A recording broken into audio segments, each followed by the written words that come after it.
still waiting in line? Again? That's time you will never get back. Save time and money with Stamps.com. Over 4 million businesses have skipped the line with Stamps.com. Join them to save up to 90% off carrier rates from your computer or phone right now. Print postage for certified mail, registered mail, and packages in seconds. Then schedule a pickup right from your home or office. For a limited time, go to Stamps.com and use code PODCAST for a free welcome gift. Taxes and fees apply. 911, what's the nature of your emergency?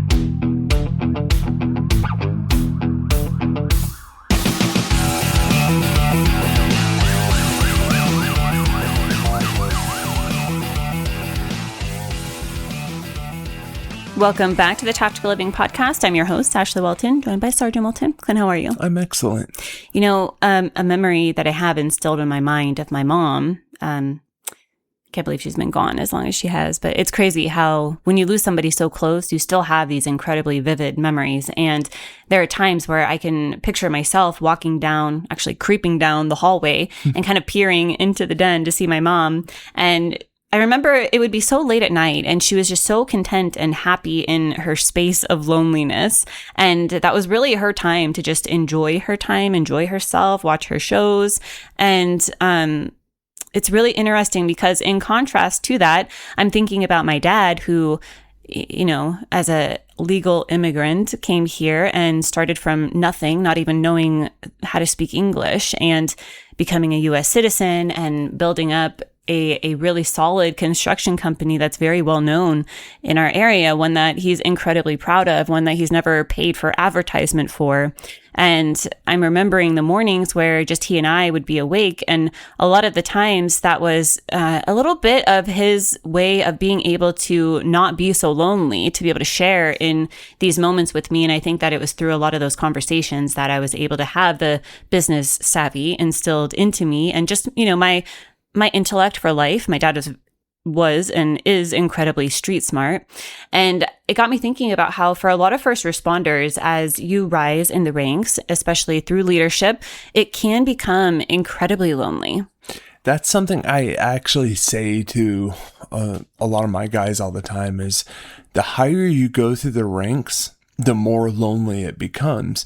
And the reason being is because, one, you start becoming this more supervisory side. You can't have the buddy friendship with your subordinates anymore. You can't have, your subordinates don't want to be around you as much because they're worried, oh, well, am I going to get in trouble?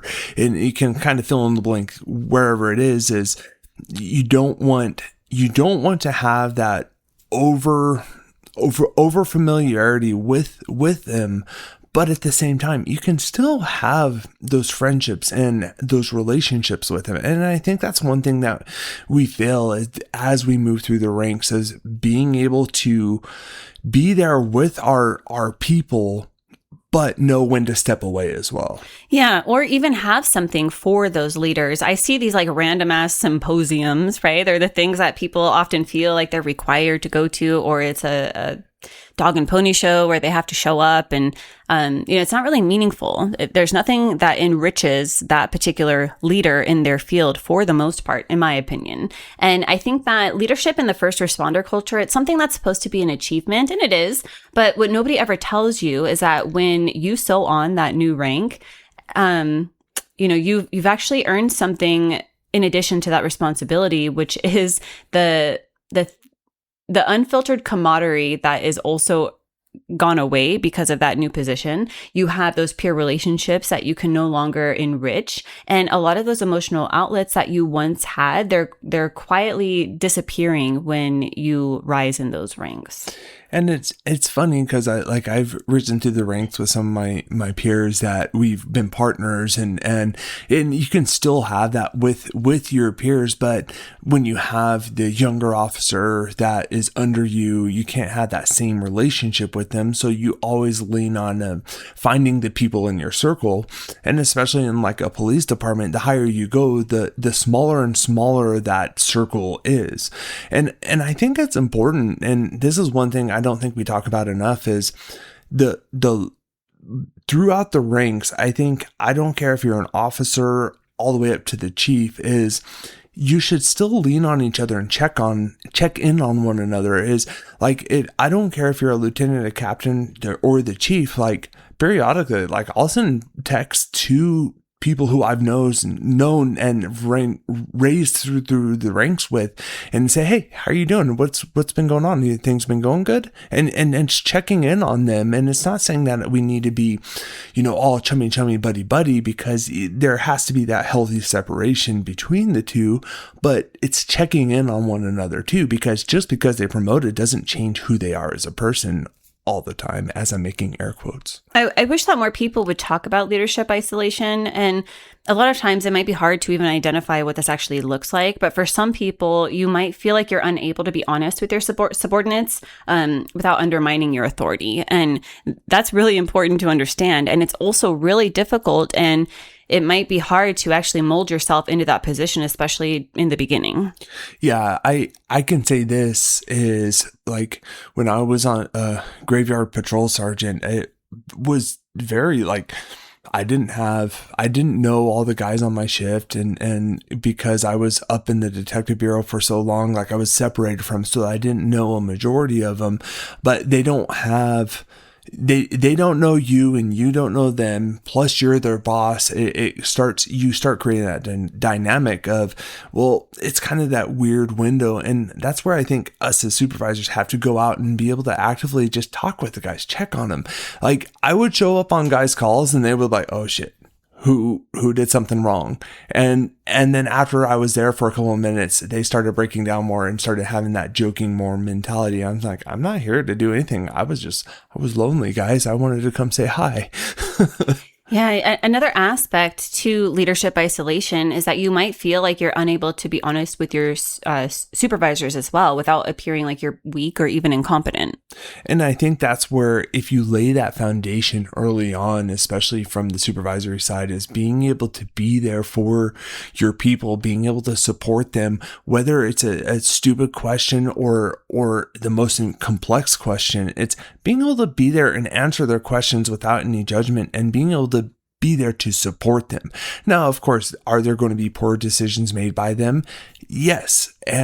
But if you lead up to that instance and you lead them appropriately, those stupid decisions will be less than if you were just completely removed. We have this natural emotional relief when it comes to our peer connection. And a lot of the times as you rise in the ranks, you lose that.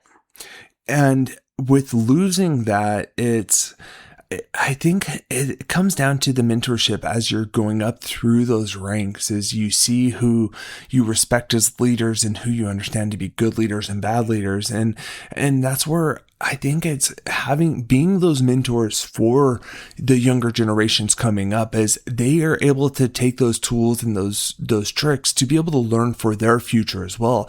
And I've been very fortunate to have some great leaders who've led me throughout my career. But not only that, not even at the work life, in the home life, like Ashlie is a phenomenal leader, especially in our own household. And that doesn't mean it in any negative dynamic whatsoever. It's saying, okay, this is where I'm taking the reins and this is where you're taking the reins. And we share that. We have that shared partnership when it comes down to it. I remember when I was managing a pediatric practice, and Clint, you remember how that was. Like the doctor couldn't stand on her own 2 feet without me. And then of course you're running everything with your staff and with your patients. And I realized that a lot of the times I was that strength and stability for everybody else around me, but privately I was running on empty. And that would come out in the form of me like driving home and then telling you what happened today. Mm-hmm. And I think this happens for a lot of us, and it's important to recognize when it does, and then to make a deliberate decision on some actions that we might need to take in order to be able to remedy that.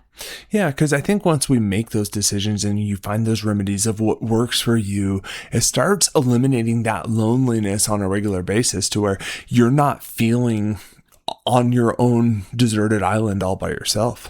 So one of the coolest things that I see is when I see people in leadership positions that have these trusted peer connections outside of their department. So I think it's so important that, of course, having relationships that have nothing to do with what you do for work are important. But I also think that it's important to have those relationships with other trusted peers, somebody who's going to get it, somebody that you can vent to and maybe even bounce ideas off of, to where you still have that peer connection, even if it's not an internal one within your department.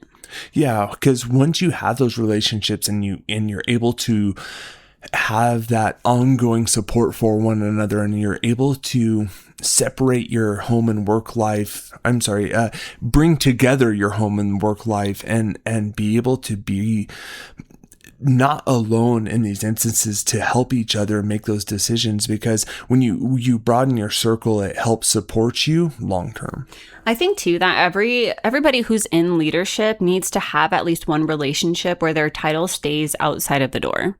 Yeah, and when you do that, it gives you kind of that flexibility of, because especially like you could go to the highest level of being a police chief, and if you have no one to bounce ideas off of and have someone to talk to on that, like it would be extremely lonely. And I think it's important to be able to have that conversation with those people, to be able to say, hey, this is what I was thinking. What are your thoughts? Yeah. And the way that we do that is by creating boundaries. For our friends that we hang out with regularly, there are times where the conversation of something about you and work will come up, and you do a great job at not necessarily shutting it down, but not elaborating on things. And by doing that, you may not even realize it, but you're closing that door on making sure that this relationship doesn't turn into that kind of relationship. Yeah, exactly. Because it's pivoting from it and being able to have that healthy relationship of, well, this is work and this is home, and not being able to, something stuck with me for a very long time is when I worked in the prisons, is a guy said to me, he's like,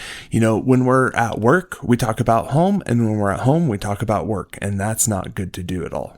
I hope you've gotten some value out of today's episode. If you have, do us a favor, drop a review, subscribe down below, and as always, know that I'm sending you a long, tight hug from my home to yours. Summer is here, which means we all want to look and feel our best. A GLP-1 may be right for you. Visit orderlymeds.com to learn more about which GLP-1 you could be eligible for. Getting started is fast, easy, and happens virtually through telemedicine from licensed professionals. Check it out for yourself. Go to orderlymeds.com/podcast. That's orderlymeds.com/podcast. Taking care of yourself feels great. Compounded medications are not FDA approved. Eligibility required and determined by a licensed provider. Individual results may vary. See website for details.